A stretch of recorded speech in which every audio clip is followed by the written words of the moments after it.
नमस्कार। आज हम कानून की दुनिया के एक बहुत ही दिलचस्प पहलू को समझने की कोशिश करेंगे। सोचिए, किसी भी इन्वेस्टिगेशन में ढेरों फैक्ट सामने आते हैं ना। अब इनमें से कौन सा काम का है और कौन सा बस शोर, ये पता लगाना ही तो सबसे बड़ा चैलेंज होता है। तो असली सवाल यही है कि कौन से तथ्य वाकई में मायने रखते हैं, क्योंकि किसी भी कानूनी केस की पूरी इमारत इसी सवाल के जवाब पर खड़ी होती है। ज्यादातर फैक्ट्स तो बस बैकग्राउंड नॉइज की तरह होते हैं, लेकिन कुछ ऐसे होते हैं जो शुरुआत में तो बिल्कुल गैर जरूरी लगते हैं, पर बाद में पूरा केस ही पलट देते हैं। चलिए उस कानूनी टूल को समझते हैं जो इन छिपे हुए हीरों को पहचानने में मदद करता है।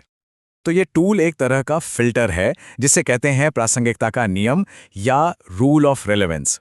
ये भारतीय साक्ष्य अधिनियम का एक बहुत ज़रूरी हिस्सा है और यही तय करता है कि कौन सा सबूत अदालत के सामने पेश किया जा सकता है और कौन सा नहीं। अब मानता हूं कि ये कानूनी भाषा थोड़ी भारी भरकम लग सकती है, पर इसके पीछे का जो आइडिया है ना, वो वाकई में बहुत पावरफुल है। चलिए इसे बिल्कुल आसान भाषा में समझते हैं। ये फिल्टर दो तरीकों से काम करता है। पहला, जब कोई नया फैक्ट केस की मेन स्टोरी से मेल ही ना खाए, मतलब इनकंसिस्टेंट हो। और दूसरा, जब वो नया फैक्ट मेन स्टोरी के होने या ना होने की संभावना को बहुत ज्यादा बढ़ा दे या घटा दे। इससे और बेहतर समझने के लिए एक क्लासिक केस स्टडी देखते हैं, एलएबी का केस। यहां हम देखेंगे कि कैसे कोई फैक्ट किसी बात को हाईली इम्प्रॉबेबल यानी लगभग नामुमकिन साबित कर सकता है। तो मान लीजिए अदालत के सामने एक सीधा सा सवाल है, क्या ए नाम के व्यक्ति ने एक खास दिन चेन्नई में कोई जुर्म किया था? अब केस में एक नया फैक्ट सामने आता है जो पहली नजर में तो एकदम अलग थलग लगता है। वो ये कि जिस दिन चेन्नई में जुर्म हुआ उस दिन ए तो लद्दाख में था। तो अब हमारे पास दो जगह हैं, एक चेन्नई जहां क्राइम हुआ और दूसरी लद्दाख जहां हमारा संदिग्ध था। अब ये तो जाहिर सी बात है कि एक ही इंसान एक ही वक्त पर इन दोनों जगहों पर नहीं हो सकता। ये जो इनकंसिस्टेंसी है, मतलब ये जो असंगति है, यही वो वजह है जिससे लद्दाख वाला फैक्ट अचानक से इस केस के लिए बेहद जरूरी बन जाता है। और ठीक यहीं पर हमारा वो नियम काम आता है। देखिए, ए का लद्दाख में होना इस बात को हाईली इम्प्रॉबेबल बना देता है कि वो उसी वक्त चेन्नई में भी हो, और बस इसी वजह से वो लद्दाख वाला फैक्ट अचानक से एक बेहद जरूरी यानी रेलेवेंट सबूत बन जाता है। अच्छा, अब सिक्के का दूसरा पहलू देखते हैं। कैसे कोई फैक्ट किसी बात को हाईली प्रोबेबल यानी बहुत ज्यादा मुमकिन बना सकता है। इसके लिए हम एलिमिनेशन मेथड का उदाहरण लेंगे। इस बार सवाल ये है, ये जुर्म किया किसने? और मान लीजिए कि हालात कुछ ऐसे हैं कि हमें पक्का पता है कि अपराधी बस कुछ गिने चुने लोगों में से ही कोई एक है। मतलब ये तय है कि अपराधी इन चार लोगों ए, बी, सी या डी में से ही कोई एक है। अब जैसे जैसे जांच आगे बढ़ती है, एक एक करके सबूत मिलते हैं जो ये साबित करते हैं कि ये जुर्म बी, सी और डी ने तो नहीं किया है।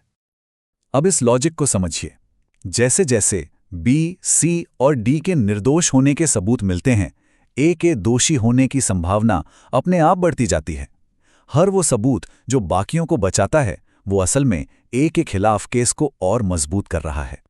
और यहां हमारा नियम फिर से काम आता है।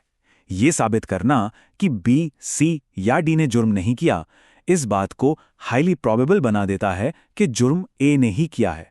इसलिए ये सारे फैक्ट्स जो सीधे सीधे ए के बारे में हैं भी नहीं, ए के खिलाफ केस में बेहद रिलेवेंट हो जाते हैं।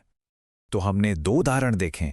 एक में एक फैक्ट ने कहानी को नामुमकिन बना दिया और दूसरे में कुछ फैक्ट्स ने मिलकर एक कहानी को लगभग तय कर दिया। तो इस रेलेवेंस फिल्टर का असली मतलब क्या है? ये इतना जरूरी क्यों है?